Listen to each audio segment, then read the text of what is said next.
In a time when truth has been silenced and trust betrayed, one movement is breaking the silence. This is a nation betrayed, unmasking the hidden agendas. This is presented by Betrayal Project USA. I am Gail Seiler, and I am your host and president of Betrayal Project USA. Mick Meow is the host of Intentional with Mick Meow and a trustee of Betrayal Project USA. From deadly hospital protocols to coerced mandates, to censorship, corruption, and cover-ups, we are exposing the systems that profited from and continue to profit from suffering and betrayal of the American people. Today, we have Richard Mack, the former sheriff of Graham County, Arizona, who served in law enforcement for 20 years. He served as a patrol officer, corporal, sergeant, undercover agent, school resource officer, detective, and specialized in crimes against children. In 1988, he was elected that was the first year I could vote. He was elected to the office of sheriff in his hometown, and he served as such for 8 years. In 1991, he graduated from the FBI Academy. During his tenure as sheriff, he became the first sheriff this is important, guys, in American history to sue the federal government. He took it all the way to the U.S. Supreme Court and won a landmark case against government overreach during the Clinton administration. Mack Printz versus U.S. case has been hailed as one of the most powerful 10th Amendment decisions in U.S. history.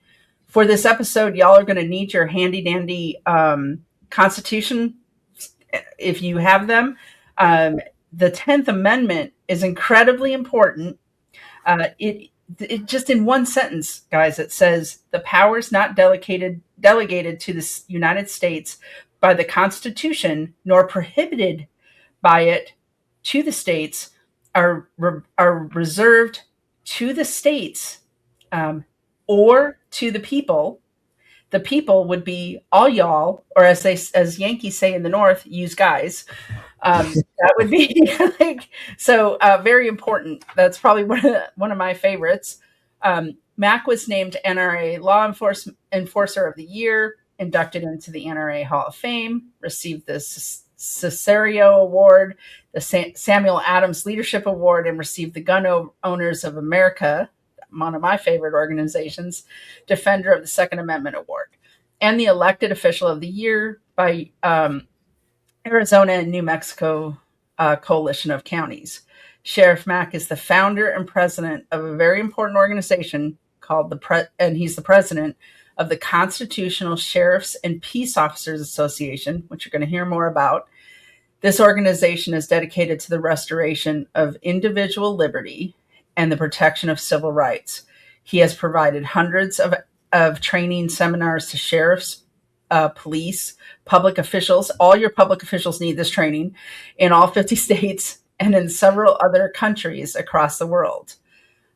He's been married for 50 years to his wife, Dawn Mack, and they have 5 children and 15 grandchildren. I don't know where you get the energy, but maybe you could start off by telling us, what is the secret to a long, fruitful marriage like that? Because Americans don't know. Well, that's actually a really good question. I like answering that. That's a great question. We get it often, and I'm totally serious about the answer. My wife agrees with the answer. Says one of you has to be patient 100% of the time. Both of you can be patient, that's fine. But one of you has to be patient almost 100% of the time, because the times that we had falling out and I would walk out the door and go for a walk or something, or, and we've never had any really crazy fights. First of all, I have never put my hands on a woman ever in my life, and nor would I. And I've never been violent towards another human being. But if I ever saw anybody hitting a woman, I would be violent and I would stop that. But there was one time as a police officer, as a peace officer, that I got to a family fight, and the woman had a bloody nose, and he said, "I only hit her when she really needs it." And that was one time I almost hit another human being. He made me so mad but to focus on the question, if one of you is not patient 100% of the time, you're going to allow something really stupid and mundane to get in the way of your marriage. Yeah. And I know without any question that my marriage with her was ordained from above. Yeah. And I was supposed to marry this girl. And a lot of it had to do with the work that the Lord had prepared for me to do, because her family was very conservative, very constitutional. And even when I started dating her, they started teaching me the Constitution. And because of their influence on me, I became a constitutional officer, and then started the constitutional sheriff movement when I was elected sheriff in 1988, which prepared me for the ultimate assignment from above, and that was that I was going to sue the Clinton administration. And I had a wife that was raised to be my wife and to be my help in all of that, because she and her family were extremely supportive of that, even more so than my own parents, who were just mainstream Republican. They weren't very conservative, and they didn't really know the Constitution. I didn't learn the Constitution in my home. I learned it in my wife's home. And so I know she was supposed to be my wife and be my partner in this movement. And why would I let some stupid thing like it's not my turn to do the garbage, it's yours, why don't you ever do it? Stupid stuff like that. And I still look at it, and I remember when she gets on my nerves or something, tries to boss me around and handpeck me or something, and I'll kind of smile and I'll go, yep, I remember my own advice to the world and to Gail and Mick, that you have to be patient. And I'll just smile at myself and just go, yeah, it's my turn to be patient today, because she's been patient with me a lot, and she has to be, because I'm not easy to live with sometimes, and my kids even say that, and so I love her, and I always will. And if she's the bride I picked and the Lord picked for me, then why would I leave her? Why would I ever leave her? That's right. And I'm just grateful that she never left me. Wow. So That's let's amazing. talk about that. First of all, let's talk about the organization that you founded, and I believe you're still the president of the Constitutional Sheriff's Peace Officers. A lot of people will be sitting there perplexed, going, aren't all police officers well trained in the Constitution? We had Rose Nick and I were laughing at the same time, weren't we? Gail, quite frankly, we're all supposed to be. Yeah. But that was probably the one thing when I first became a police officer, and I started my career in 1977. Boy, is that a while ago. Wow. And I first was a meter maid. And I was working part-time. I actually worked part-time at a grocery store in Provo, Utah, because I used to work grocery stores quite a bit. And when I first got there, I went by what's the name of the place? I almost said Fry's, because that's a grocery store in Arizona. But Allen's Super Save. It was at 900 East and 300 South. And right when we moved there to go to school, I went in there and I asked the guy for a job, and I told him I was an assistant manager in the AJ Bayless in Arizona. And he goes, he says, I really don't need any more help right now, but you're just what I'm looking for. So I got a job there, and a captain at the Provo Police Department worked part-time as a stalker. And I said, Captain, why are you working here? And he goes, this is just a release for me. I love doing this, and I get to just forget about the police work. And he only did it like maybe 10 hours a week. And I said, well, I said, "You guys have any openings? I'm kind of looking for another part-time job." And he hooked me up with being a meter maid. And Wow. do you want to know the technical term for meter maid? Yeah. I do.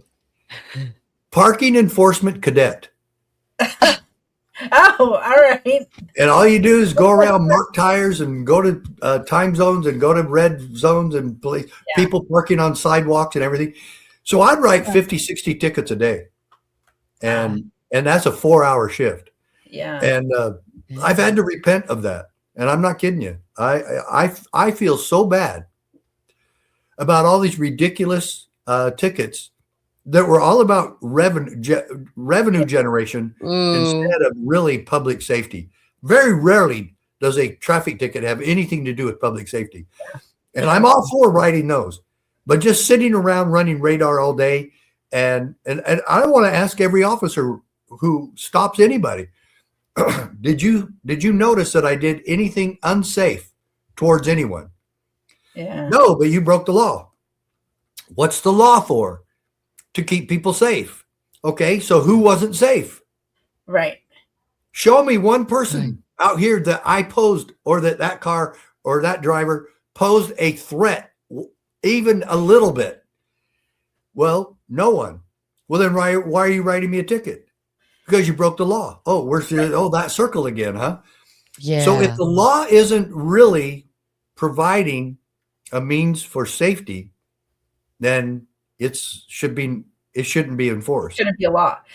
You could still stop me and talk to me and warn me, but taking my substance and taking my property from me for that, no. Yeah. It's not right. It's immoral. Yeah. Absolutely. So I agree with that. So yes, I am the president of the CSPOA, Constitutional Sheriffs and Peace Officers Association, and I want both of you probably already know this, and I know Mick and I talked about it yesterday, but this is the thing. This organization isn't for police or sheriffs. It's for the people. Yeah. And we want to train every police officer and sheriff in this country, chief of police too, city councils, mayors, whoever, all of them, we want them trained what our job really is and how we serve the people. And it's in our oath of office. We promise in God's name that we will uphold, defend, protect, and preserve the United States Constitution and the Constitution in the state where we work, so that the promise made to the people is that we will protect and defend their God-given rights, their civil rights. We are a civil rights organization. Yeah. And this American liberty is for all people, no exceptions. Right. I don't care what race you are. I don't care what religion you are. I don't care who your daddy was. I don't care what your nationality is. Freedom is for all God's children, everyone. And there can never be any exemptions to that. And that's what really bothers me, is because the Democrats always want to add exceptions, or they want special rights for special reasons. Yes. There's no such thing. Right. Trans or homosexuals or anybody else have the exact same rights that everybody else does. Nothing special. Nothing. We don't get to make special bathrooms for these people. We don't get to make special soccer teams or volleyball teams or swimming teams. Locker rooms or Right. Exactly correct. But But don't you find also one of the things that surprises me? I mean, I'm a staunch conservative. I'm a constitutional purist, actually, but I am I'm a conservative, and one of the things that surprises me the most about my own party, about the Republican Party, is that, and I'm trying to change it because you change it from within, right? Is the amount of freedoms people are willing to give up for security or safety or whatever the guise may be. And it's almost like they're saying, every time I see a bill introduced that steps on our rights, I'm like, you guys are supposed to be conservative, and you're basically saying, govern me harder. Right. Yeah. Right. Yeah. Right. So that is, I think people don't understand that our Constitution is devised on negative rights, the government doesn't giveth and the government doesn't taketh away. You are given those rights by your creator. And so go ahead, Mick. I'm sorry I interrupted you. Oh, no, that's fine. I was just kind of wondering if that didn't maybe tie in to the historic Supreme Court case that you had.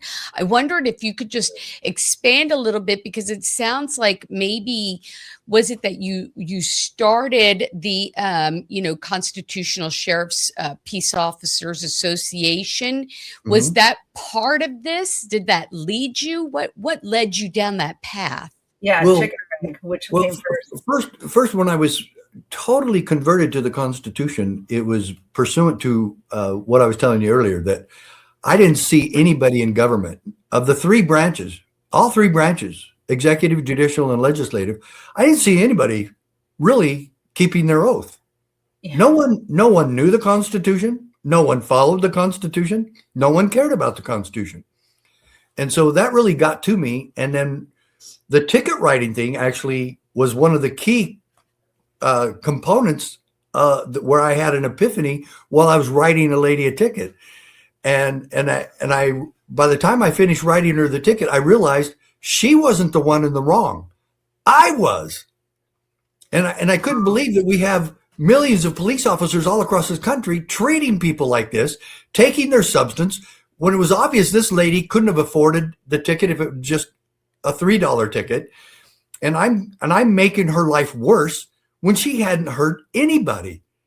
And so she had a family to take care of. She had 5 or 6 kids in the car.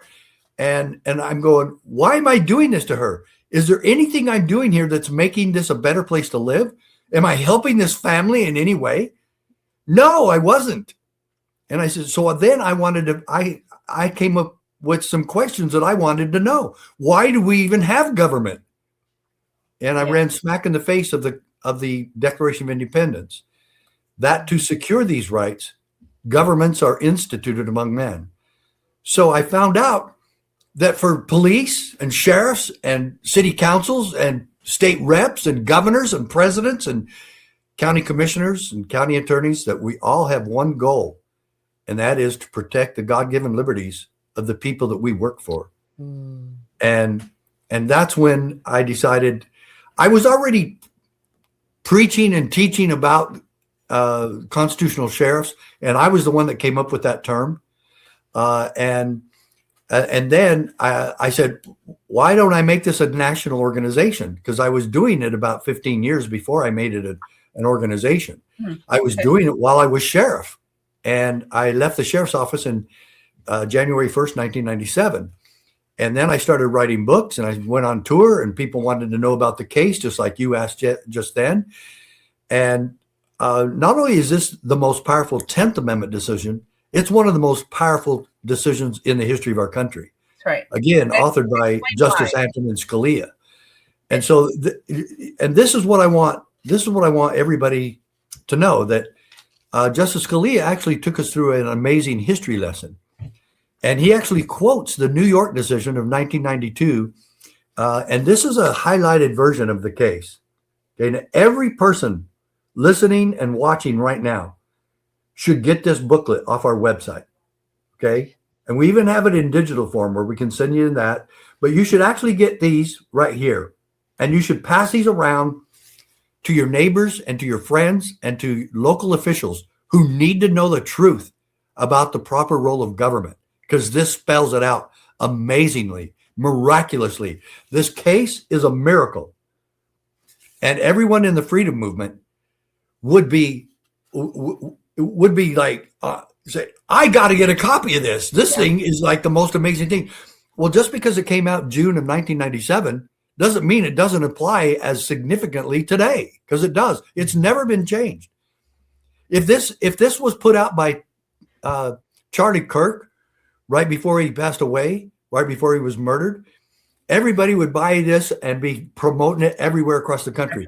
Folks, I'm not as good a promoter as he was, I admit it, but I loved his work, and it makes me realize that the work he and I have been doing is God's work, and everybody needs this. This is very small. You get You get 3 of these for $5, folks. So Yeah.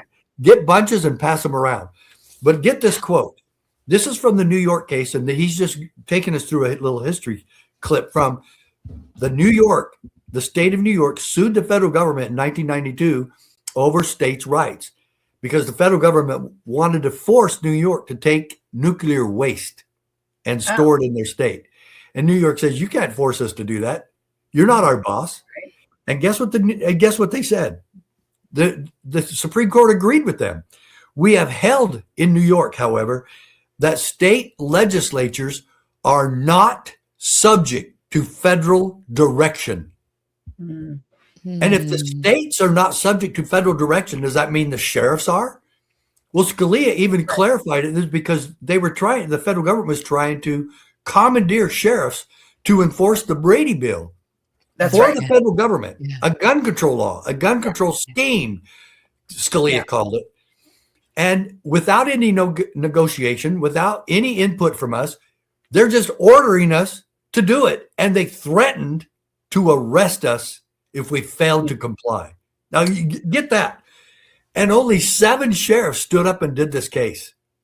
7. Wow. And that is amazing. 3,086 sheriffs in America, and 7 of those sheriffs did this. We did it by ourselves. I was the first one, and I was by myself for 6 weeks. And I go, no other sheriff in Arizona, including Joe Arpaio, nobody else wanted to do it. And I thought, I'm the only one in the entire country? Come on. Right. And so I called the NRA, and I wasn't even a member of the NRA. And I called the NRA, and I said, what do I do? I told him who I was, and I got passed around. Finally, I got with Richard Gardner, and he was a lawyer for the NRA. And I told him who I was and what I wanted to do and go after the Clinton administration to stop this. And he goes, Sheriff, we've already been preparing the paperwork on this case, and we've been praying that you would call. And I go, that changed my life forever. And I said, well, you don't even know me. I'm not even a member. He goes, we needed a sheriff, and you're the first one. And I said, let's go. And then 6 other sheriffs joined the case. And then Printz and I ended up at the Supreme Court in December of 1996. And then the decision came out the last day of the term.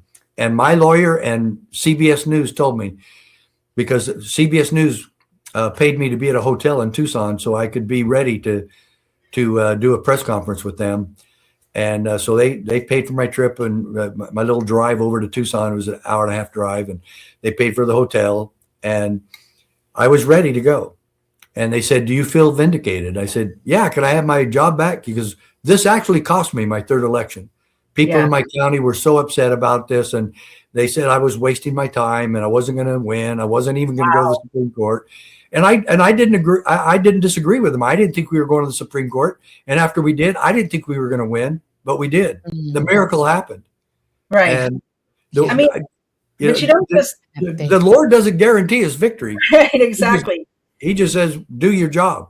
You don't fight, and you don't fight. It's not courageous to fight the battles that you know you can win. Oh, you know you're going to win. Yeah, that's easy. That's right. Even dead fish can swim downstream, right? It is courageous, morally courageous to fight the battles that you know are tough but must be fought. Yeah. And a battle fast forward to where we are today, it has not been a slow fade. It has been a fast downhill ride from the Constitution to where we are today. The destruction of our Constitution is going full speed ahead. Very much. It is. And I'll tell you, one of the things that I see is so detrimental to our Constitution, and it's why betrayalprojectsusa.org exists, and why we are in the fight of, all things overreach with regard to medical and institutional betrayal, is this fallacy or this mindset of justified interventionalism, right? Yeah. And so you have these where the government just thinks that they're justified in intervening in our lives. And I want to shift to and talk about, even though, the COVID protocols and all these things are still happening. People are still dying in hospitals.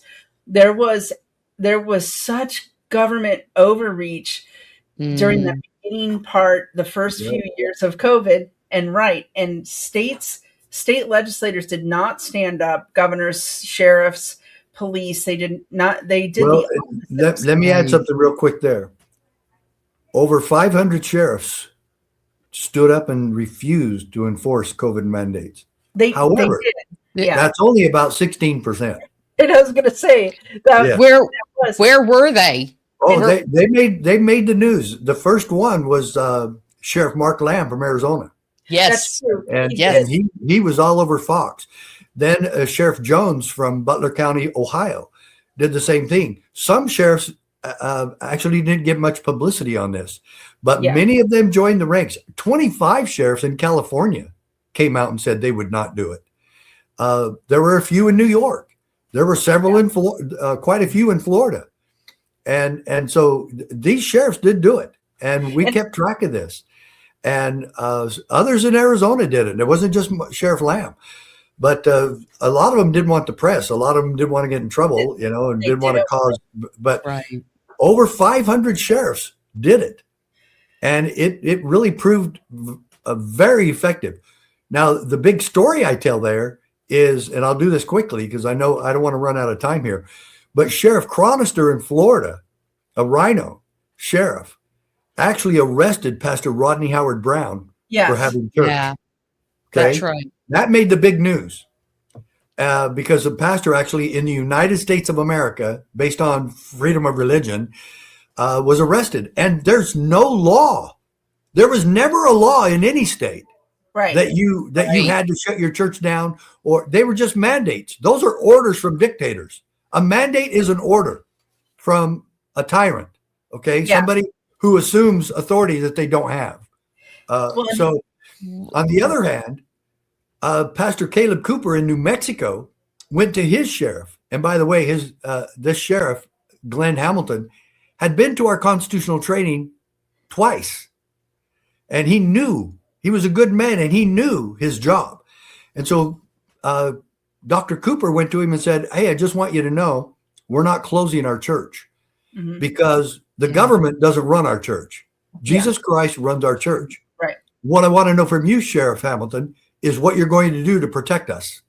Yeah. And Sheriff Hamilton said, if it takes me having to go to jail myself, I will do everything in my power to keep you and your church open and protected. So here comes the state police. The governor sent police to shut them down. The sheriff was there. He walked out peacefully and tactfully and confronted him and said, in no uncertain terms, officers, I have deputized every single person in that church. They're under my authority. This church will remain open. Pastor Caleb Cooper is part of my sheriff's office posse. I will defend them. And what the doctrine of that is interposition. And we teach that a lot at the CSPOA. Interpose. Put yourself in the way. This is not violent, but it's courageous and strong. That's right. And the sheriff puts himself in the way. You will not interfere with this man's church. That's so ordered by the sheriff. All the state police officers left, did not try to arrest Pastor Cooper. And that church stayed open every Sunday, every minute of every service. See? Not once did they close down. That's the difference here. Which sheriff do you want in your community? That's very, and that's a very creative and courageous way to do it. I'm in Texas, and I'm in Collin County, Texas, and we had our governor, who we tried to unseat with Doc P. Chambers. It didn't happen. Very disappointed. But our governor had put in, he closed down the state, and people found out very quickly what your county commissioner's role is in an emergency. Most people don't, but they don't even think about it when they check the box on the voter to elect a county commissioner. What they do, we had your county commissioner becomes it's almost the supreme authority in a state of emergency. And our county commissioner, when non-essential businesses were shut down in Texas, our county commissioner, Chris Hill, declared every business in Collin County as essential. And so they all got to stay open, where in Dallas, it was quite the opposite. They arrested Right. Shelley Luther for opening her hair salon, right? So you got to see Right. the difference. Some people turned into absolute dictators. And But it's for your own good. it's for your own good. Yeah. And Well, you're- it's always under the guise of safety and protection. They roll in the Trojan Oh, horse by they're using taking the word care of us. safety. Oh. And Yeah. and then they instill that fear, because if you don't distance yourself 6 feet, if you don't wear a mask, if you don't, Right. spit on your hands twice and rub them on your face, then my goodness, I mean, that's the key, right? But they always use the words Good point. safety. They always use the words protection. And I think that's what really got me, because I was working in the hospitals at the time, at the height of COVID. And what I saw is that, 28 years in nursing, and I never saw this, where you had hospitals and public health agencies and government, and they were all given these extraordinary powers under an emergency declaration. Right. And then suddenly law enforcement officers were being called into the hospitals to deal with a patient or a family member because they dared to visit their loved ones. They were Right. telling people if you walked in, they were threatening them to be jailed. They were actually removing people by force. And I Right. don't think our rights are removed because of a stated emergency. Never. There should be a hard line between medical authority and a law enforcement authority. That's my opinion. A Well, little crazy that- over here, But- but That takes us. But- Let me go to this back to the Supreme Court case on this, because okay. what you were just saying, Mick, takes me right back to this Supreme Court case. Okay. Now, there's two quotes here. One you need to understand. Everybody, you've got to get these books. Okay, you got to get a copy of this case. You can look up the case on the internet if you want, but I spent days and days putting all the most important parts in this little booklet. You can go through it and do it yourself. Mack v. US. Look it up. Okay. Now, Scalia quotes the Federalist Papers in this decision. Mhm. Can you believe that? Right A on. Supreme Court case that actually copies what the founding fathers said about the Constitution. Yeah. So, on page 9 of this case, this is Scalia quoting Federalist 51. Hence, a double security arises to the rights of the people. And I'm gonna say, why? How does that happen? He answers it right now, quoting again. The different governments will control each other. At the same time, the each will be controlled by itself. When a certain branch or certain entity in the government does not follow the law and does not stay within its proper lane of authority constitutionally, who's supposed to stop it? The different governments will control each other. So the county commissioners, the county sheriff, the county attorney, the state reps, the governor, whatever, whoever needs to stand against government for going too far on any particular issue, but especially this one that was so egregious and such a violation of our God-given rights, you stand in the way and you control each other. Wow. That's right. So then this one really knocks it out of the park regarding what government did during COVID and what they're going to try to do again. And that's why we got to get our sheriffs and deputies trained. Now, I have a lot of these memorized, and I have this one memorized. But the Constitution protects us from our own best intentions.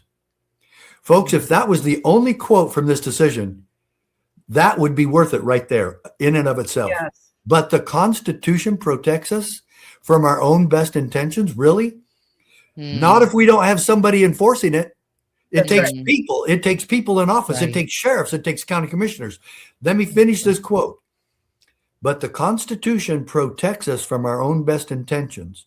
It divides power among sovereigns and among branches of government so that we may resist the temptation to concentrate power in one location as an expedient solution to the crisis of the day. End quote. Mm-hmm. The crisis of the day, folks, that they create, that they fabricate and put on a silver platter and say, Right. here you are, we're government and we're here to take care of you. Right. We're going to take care of you. We're going to save you from yourself. The scariest words ever heard. I'm from the government Yeah. and I'm here to help. I want to take this. Absolutely. I want to take this into like the real scenario realm. Okay, so many of the stories we have on our website a hospital deadly playbook that we put together, and it's based on thousands of stories of the common tactics that hospitals used in during the COVID years, and they're still using it today Yes. with the pandemics. And it was used, it starts with, refusal to treat, vaccination, discrimination, isolation. But one of the tactics is the use of police and basically the use of police as the hospital's own personal Gestapo, and including security. We've heard audios too. Yeah, of people's, one lady, her arm was broken. But in my own case, and I'm just going to give a quick little synopsis. I was 12 days and this is, I live in the reddest city of the reddest county of Texas. Like I like it is, I felt very, So is that Dallas or Houston or Right. Austin? It's Collin County. Right. Austin, definitely not. Right. Yes, all of our cities are blue crap holes, but they have become that. But I was in Plano, Texas. I was in a hospital, Medical City, Plano, and they had told us they would do the frontline doctor protocol. But when I got to the ICU, the doctor, I couldn't walk, I couldn't get out. I was already isolated and deteriorating because they were making me deteriorate, not because of COVID, but because of the treatment. But the doctor was determined. When he found out I was unvaccinated, he literally patted me on the hand and said, "I'm so sorry, Mrs. Seiler, you're going to die." And so that was early on, which was also a blessing because I was watching everything going into my IV. I was so alert. My husband was trying to get better at home to come and get me. My daughter was advocating. So we had this whole thing going on.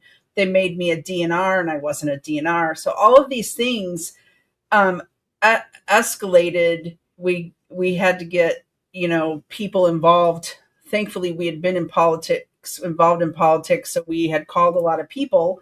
My daughter actually called everybody I ever helped get elected. And I knew by their response who I would help again and who I wouldn't. And let me tell you, the list of who I would help again was short. It was fairly short. Right but on. After 11 days, my husband came down armed with 2 bills that had passed that forbid isolation of patients, right?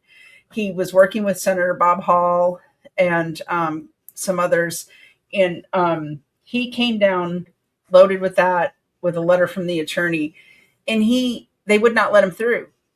And he called for the sheriff, and the sheriff would not come. And he called 911, and the police would not enforce the law, and they would not help him. They were helping the hospital, and he asked them, "Can you do a welfare check on my wife?" And they said, "She's fine. She's in a hospital." And he said, "No, I wouldn't be calling you if she were fine." Right. And one officer did. He got all the garb on. But here's the problem I have with it. He stood at the door like a coward, did not come in. He allowed the floor nurse, William Fripp, who was very abusive, in the room. But I had one shot on the 14th of December, 2021. I had to tell this officer, I told him everything that was happening to me, the abuse, and I told him, I said, if I stay here, they're going to murder me. And you know what he said to me? He said, we don't have a protocol for this. And he left. He left me there. They don't have a protocol to prevent murder? Wow. They don't have so my turn around and walk out the door. Wow. So my husband came back the next morning. I had to stay alive all night. And he came back the next morning, and God made a way for him to get in that room. The ICU doors were open when they hadn't been. Security was in the bathroom, so he was able to just drop the packet on the security desk and come up. And they chased him. He was in my room so fast. I'm going to show you. This is how he came in my room to say, and this is my favorite picture of my husband, because my husband was a military officer. He had been a nurse, so he knew what they were doing to kill me. But when they came in, he was wearing a China virus survivor shirt and a mask worn by force, not fear. And they said, you don't have a gown on. So if you see that thing behind him, that garment disposal, he grabbed a bag out of that and put his head and his arms through it. And he said, problem solved. But they were so afraid because he was standing there big as life, right? Yeah. And so he called 911. They called 911. We thought the police would help us, but they weren't there to help us. No. The police in the hallway. This was the scene, and there were two others that were by the room. So you see there's 5 officers there, so there were a total of 7 officers at the scene. My daughter took some video because she got stuck in the hallway. But they were not understanding patient rights. They didn't care about the law. They didn't care what was written. They were trying to get my husband out of there. But what would they have done to you if you just said, I'm leaving, and you tried to walk out on your own? Right. So I couldn't walk. So I needed my husband. Let's just say you could. Oh, if I could, what would they have done? Handcuff you to the bed? I will tell you, we do have many witnesses or many victims with survivors who had to flee in their gowns and hide in the bushes because police came to try to keep them there. And we have seen many medical records where a patient tries to leave and they give them Ativan and restrain them for their own good. Or drug them. Or drug them. Yeah, they drug them.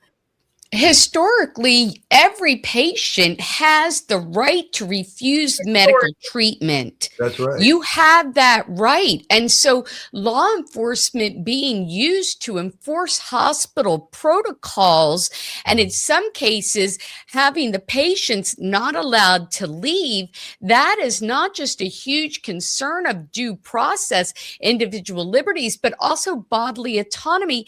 I mean, I'm thinking in my head, guys, these words are buzzing in my head that if the law enforcement is enforcing a hospital decision, they don't have a court order, they don't have a warrant, that is a red flag. That's a constitutional red flag right there. And this is a problem because we see this in a lot of cases where families try to intervene, and the police or even the sheriffs, people who've been murdered in hospitals, and it's amazing because people have gone to their sheriff or their police department and they say, well, we can't do anything about that. They want to report a murder, and it's like, we can't do anything about that because it happened in a hospital. So putting on a white coat and having MD after your name or RN after your name is it somehow exonerates or gives you immunity. Immunity is something that is very unconstitutional. And so this is like that justified interventionalism that it's completely people's rights were violated. Go ahead. Before we run out of time, let me give you the solution for this. Okay. First and foremost, my wife and I have dedicated our lives to this cause.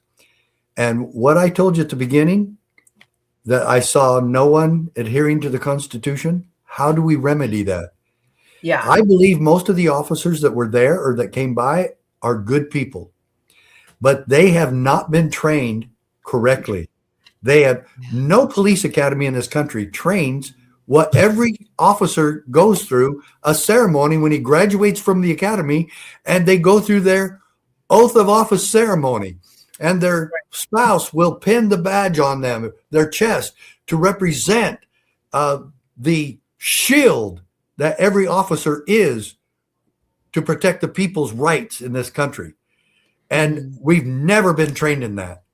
And there's a few other organizations that touch on that. We do that. This is what we do. And the problem is we've never really been funded. And we want to take this to national meetings instead of me just constantly traveling from one county to another like we did in Texas. We did about 125 sheriffs back during COVID, and we were we got on a billionaire's private plane, and we flew to town to town to town to town. And it was, I mean, it's very grueling. And what I've put into this physically is wearing and tearing on me. And I wanted a goal to get thousands of officers, especially sheriffs, thousands who influence all throughout their counties and states, to be trained in this, the Constitution for law enforcement. Yeah. And it's an amazing class, folks. And these officers have got to realize that acting like a Nuremberg officer with a Nuremberg excuse, that I'm just following orders, and I'm not responsible for my own choices, and I have no responsibility to keep my oath of office. Yeah. Some county attorneys have even said the sheriff doesn't have the authority to keep his oath. What? Yeah, I've heard that too. Yeah, and that's incredible. And so the solution, folks, is you. You are the sheriff's only boss. You are the county commissioner's only boss. They've got to hear from you. And we've got to do what Florida is doing, where sheriffs are now being part of constitutional counties. And we have got to get this training to every sheriff in the country, and a lot more peace officers, and a lot more chiefs of police, and a lot more county commissioners. And we want to spread this out across the country and make sure that these officers know and understand their role, their job, their duty, their responsibility in defending liberty of the people that they work for. And that must happen, because where sheriffs do put their butt in the chair and listen and realize what our job really is, and that the oath of office is the most important part of our job. When we swore to uphold and defend and protect your rights. Do you know that it's actually perjury to intentionally ignore your oath? You've committed perjury. It's a lie. And we have got to switch this and turn it around. And we can. We've seen lots of sheriffs do this. Like I said, during COVID, there were over 500. There was twice over 500 sheriffs told Obama and Biden that they would not, and this is a key word, that they would not tolerate any more gun confiscations or gun control that make law-abiding citizens criminals. That's right. And that's exactly what sheriffs should be doing on all of these, on the very situation that you're talking about, Gail. That's and right. With CPS stealing children and kidnapping children and farming them out in foster homes, all of that is such egregious behavior that we've got to wake up, folks. Yeah, that's the other. That's the other red flag. Don't get involved in this. It's not going to happen. You've got to get involved. Join us at CSPOA.org. We train you how to work with your sheriff and county commissioners. Yeah, that's another topic too. The CPS. We deal with a lot of people calling us who have their children medically kidnapped, because people don't realize this.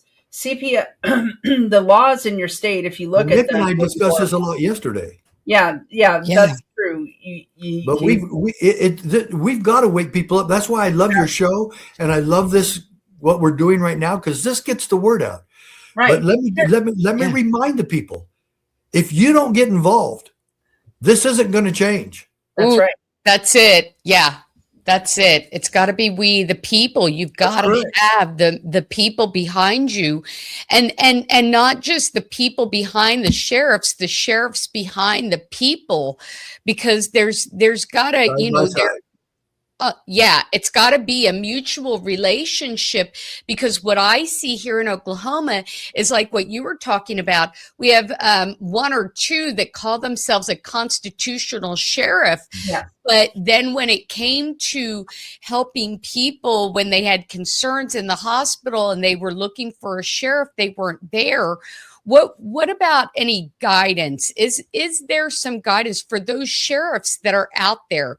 We want them to be part of your organization, but what guidance would you say to them if they were told, let's say they don't come and they don't join your organization, but the next emergency comes out?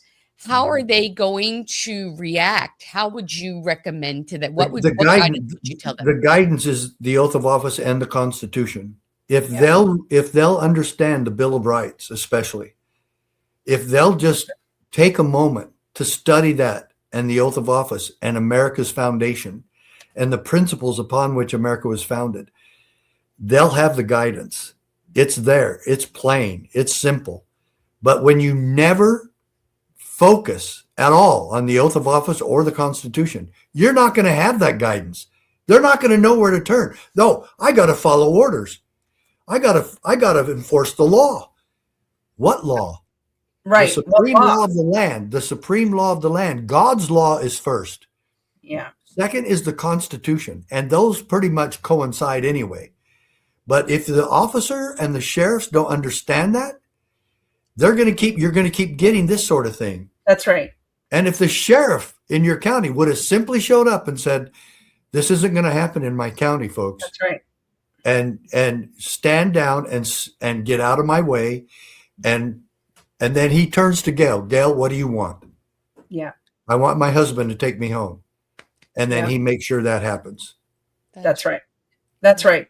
That should have happened. That's it. And that, see how simple that is? But if you don't understand the principles of liberty that America was founded upon, you don't understand that God is the author of all liberty. Yes. And that you cannot violate that. He's a Christian. I know he is. Yeah. And so he just needs to be kicked in the butt a little bit and reminded as to what his job really is. Yeah. Most sheriffs and most peace officers in this country do not know what their job really is. And when we explain it to them, they get it. How can you take an oath to something that you don't even understand? Like I realize, like especially in the case with CPS, because like it's all the whole organization, Child Procurement Services, is completely unconstitutional. Your most fundamental right is to be able to raise your children how you see fit, and to me, you should not lose that right unless you are convicted of a felony. You're convicted of a crime against children.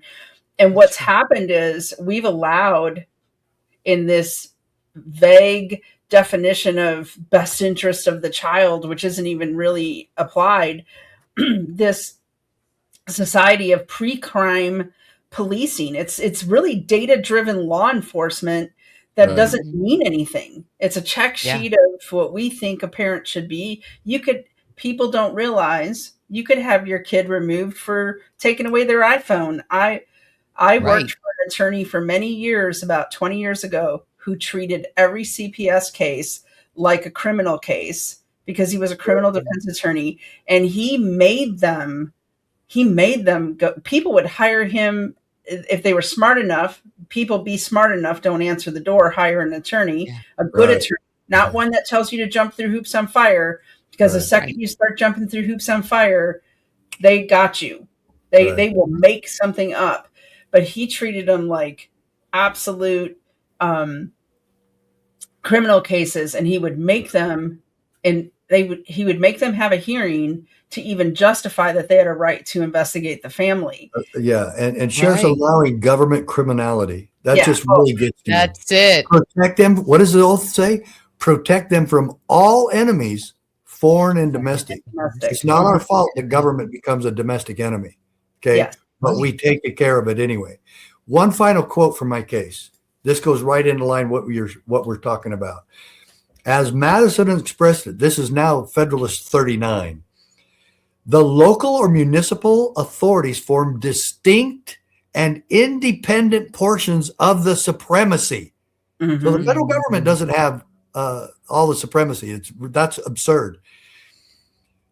No more subject within their respective spheres of authority to the general authority than the general authority is subject to them within its own sphere. So the whole thing is that that all government stays within their proper sphere of authority. The sheriff has got to understand that when somebody's outside their sphere of authority, he must take action.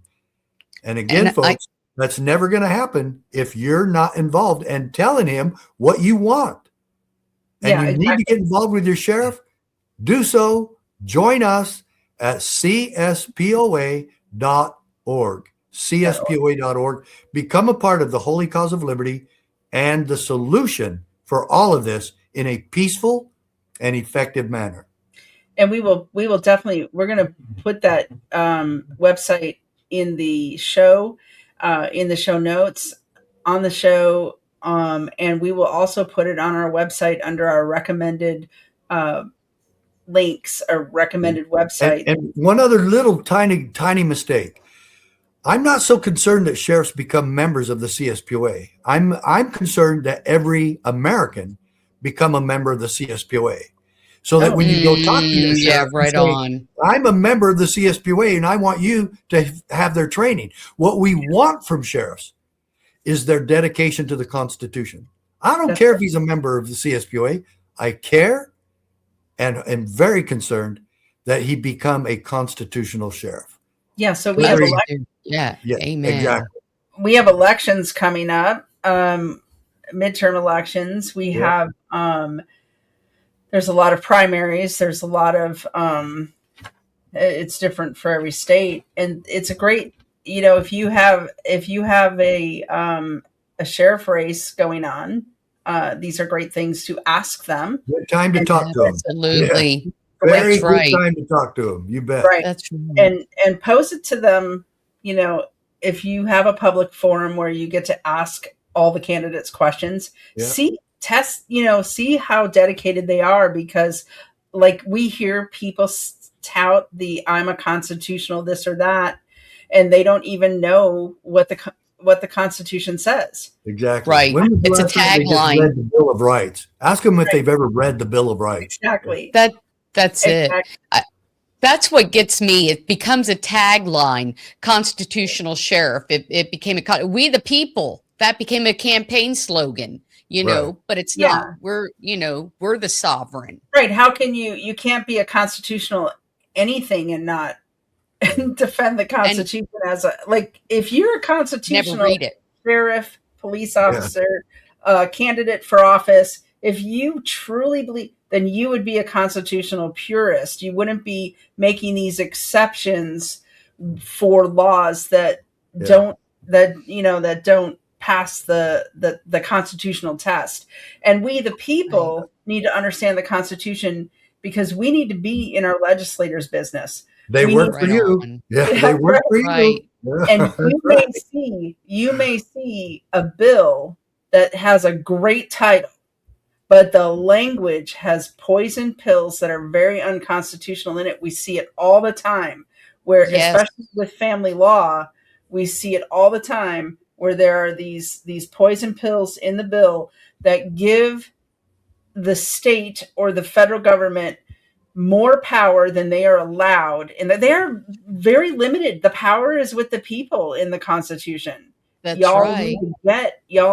Every one of my grandkids who are homeschooled, by the way, as you should homeschool, they understand the Constitution, because they they have this, and we teach them the Constitution. Make sure your children know it, because the public school system doesn't want them to know it. That's right. No. And you've got people who are in authority who don't know it. So we have to know it so that we can hold them accountable. That's right. So I could interview you for days, because this is such a big topic, but we're running out of time. So I would love to know your closing thoughts, Sheriff Mack. Well, the key is what you said earlier and what we were talking about. The first three words of the Constitution, folks: we the people. Jefferson warned us that the price of liberty is eternal vigilance. He was talking to us. We have to be involved. We can't just be listeners of the word. We must be doers of the word and involved.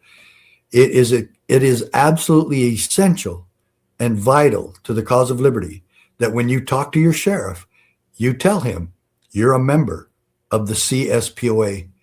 And we offer a CSPOA posse, which is for the people.